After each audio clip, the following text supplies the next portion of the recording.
Today, I'm going to teach you how to teach yourself Bahasa Indonesia. I'm on the side of the road and I'm going to get a magazine called Bobo Magazine. Majalah banyak di pinggir jalan. Coba kamu cari majalah Bobo. Because it's not for children, it's for you. Because you can use this magazine to learn Bahasa Indonesia. Dan murah kayaknya. I don't know. Berapa harganya? 12,5. Okay, that's a great deal. And you're gonna buy this once a week. Keluarnya hari apa? Hari Kamis. Kalau lagi nggak ada majalah itu bisa dipesan nggak? Bisa. Okay, so if they don't have this magazine at a stand near you, you can tell them, oh, I want Bobo magazine. Can you order it for me for next time? Okay, makasih. Sama. Kembaliannya 7.500. Let's go. Congratulations on completing step 1. Purchasing Bobo magazine.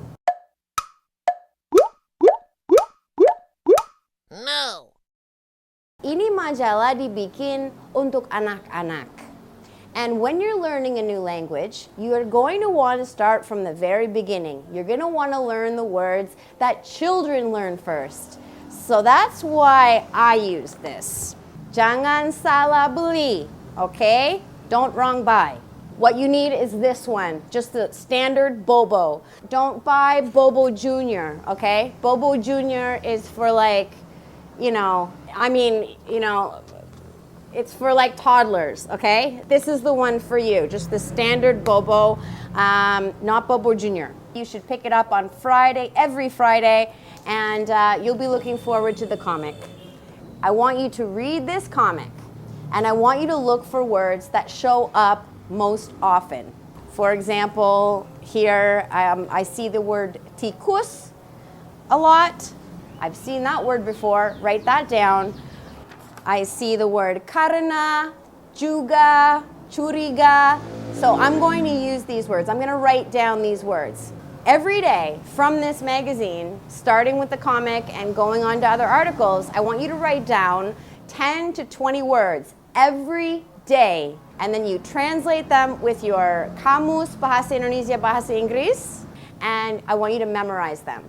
You're going to memorize 10 to 20 words every day for 3 months. I've written down 10 here, but I think you should try for 20.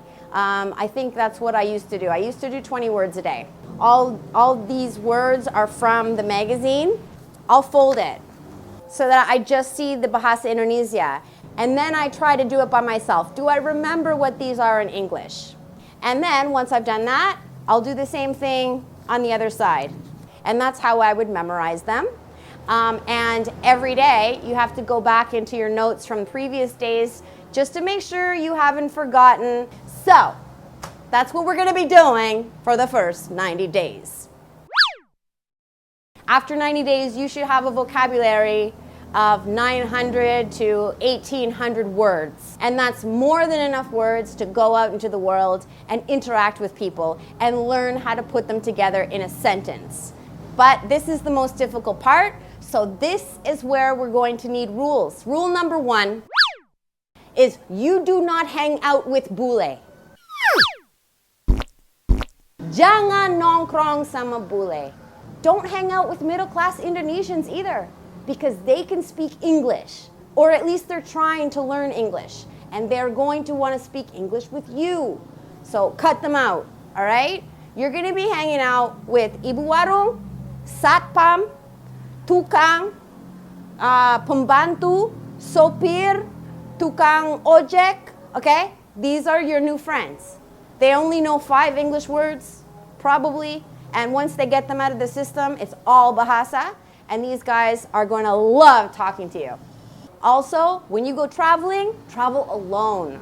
This gives other people an opportunity to talk to you, and it's free conversation class. You're going to get good in Bahasa Indonesia so fast.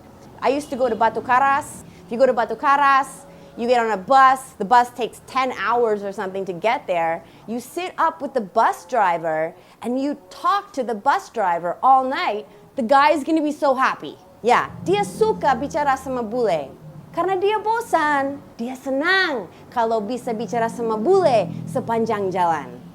You're gonna learn a lot, he's gonna learn a lot, it's a cultural exchange, it's great. And this is where you're gonna learn some of the mistakes that you made when you were memorizing vocabulary. Like I was talking to a bus driver one day and dia tanya saya, kamu sudah punya pacar belum? So I said, tidak, saya tidak mau pacar karena saya tidak mau banyak soal. So he was like, soal? Huh?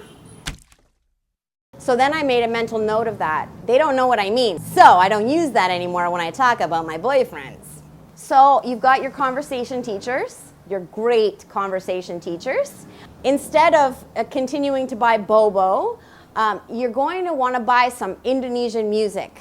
And I'd have those tapes playing back in the old tape days.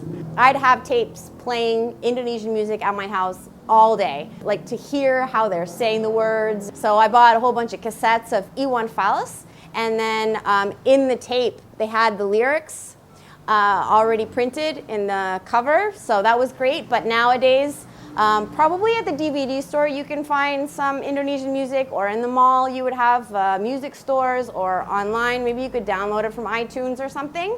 Tapi jangan yang pajakan ya, karena di Indonesia ini kita rampok dari Hollywood doang, jangan rampok dari orang lokal. That's the rule. And just print off the lyrics and translate the songs with your dictionary. And you'll learn some more advanced words, so that's good. You don't have to remember them all. Some of them you will remember. Some of them you will want to keep in your arsenal. And again, you keep on using them when you go out into the world and you talk to the satpam. And you can, show off some of your new Iwan Fals vocabulary. Here's another one that I used to do. Is you go to the Gramedia or any bookstore and buy the Bahasa Indonesia course book for elementary school, grade 5, grade 6, around that. Buku Bahasa Indonesia or Pelajaran Bahasa Indonesia. So these are just children's books that are made for use in schools, and they're really cheap. So that's an idea. And if you want to spend a little bit more money, you can just go to an English bookstore and they'll have a collection of, Indonesian language learning books. I bought a big set of 3, but I didn't go through it all.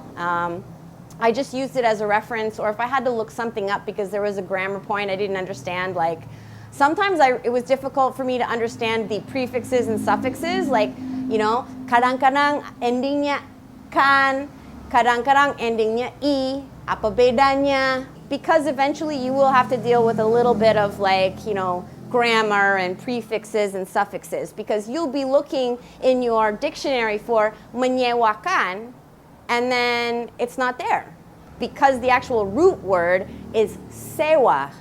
So you're going to have to find out why sewa can become menyewakan, like where did the S go? But then again, if it's like mum in front of the word, then the following letter will not disappear. Like mempelajari, not menyajari. Anyway, you don't have to worry about this for 4 or 5 months. And now if you do this for the first year, you will be pretty damn fluent. So after the first 3 months, you'll be able to communicate with anybody about anything with a little bit of difficulty. But if you have a dictionary, you'll be able to get around. After the full year, if you do this continually over a full year, you're going to be fluent, next to fluent. However, you're still going to have an accent, probably. Pas tahun ke-7, saya masih menyebutkan yang. Harusnya yang. But I was saying yang. And I still say yang sometimes if I'm tired or if I'm angry. But I did want to fix my accent. And so at year 7, I'm really, really good at Bahasa, but I still sound like a bule. So what I did was I would take a monologue or I'd take a paragraph and I would read it and record my voice. And then I would listen to it and see if I sound like a bule on the recording. And the answer was always like, yeah, it sounds like a bule. Like I've been speaking fluently for 7 years, but I still sound like a bule. And then I would do it again and again and again, trying to figure out which words were the ones making me sound bule. And one of the words was yang, which is supposed to be yang, but I was saying yang. I don't think I was saying senang. Senang kan? But I might have been saying senang. I don't know. So you have to kind of decide, does that sound Indonesian or not? And you're like, nah, it doesn't. And then just ask, your Indonesian buddy to say, which words do I need to work on? It's usually vowels, and they'll try to help you to correct that. And just keep doing that. And that I improved drastically on my pronunciation. Spelling. Saya tidak tahu kenapa itu spelling. Itu sebenarnya pronunciation. Spelling is how you spell a word. But in Indonesian, your spelling is your pronunciation. That's what I got on the street anyway. Jadi itulah caranya saya belajar bahasa Indonesia. Dan aku sempat ambil kursus bahasa Indonesia, tapi gurunya banyak pakai bahasa Inggris di kelas. Jadi saya pikir saya bakal lebih cepat belajar bahasa Indonesia kalau belajar sendiri dari tukang-tukang, dari satpam-satpam, dan sopir bis, dan juga dengan majalah Bobo. So, if you have a class, continue going to it, but by all means, try this out. It's a very cheap and effective learning method. And I will see you next time. Bye. Sampai jumpa. Dadah. Selamat jalan. Plus, if you liked this video, please share it with your friends. Ya? Biar ada banyak bule aneh kayak aku di Indonesia. Okay?